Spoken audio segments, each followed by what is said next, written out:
Zaman baheula di hiji lembur aya hiji randa beunghar anu disebut Nyi Endit. Anjeunna kawentar pisan ku kakayaanna, tapi sifatna kacida meditna jeung teu daek nulungan batur.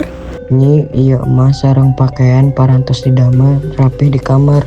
Sing ingat ulah anu nyamak barang-barang abdi. Mun anu leungit awas weh. Bujang, naon ari Endit daek mere sumbangan keur yatim piatu. Hante, da majikan abdi mah tara daek merena naon, sieun hartana beak. Dina hiji poe datang hiji aki-aki nu geus sepuh, pakaianna buluk, awakna geus bongkok bari nyekel itek. Assalamualaikum, punten Nyi, aki lapar, teu sanyawankeun sangu sakedik.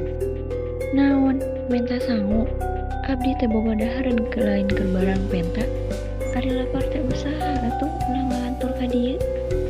Saenggeus aki-aki angkat, itekna kates ditinggalkeun di buruan. Nyi Endit ngambek, nyabut eta itek tuluy dibalangkeun. Nyi, tingali tina lapak itek teh keluar cai. Ari kitu kumaha? Gancang tutup kutana, gancang. Nyi, teu tiasa caina beuki gede. Cai terus ngaluncat kaluar, beuki loba nepi ka ngeueum imah jeung sakabeh harta banda Nyi Endit. Tulungan, harta abdi ulah tileuleup.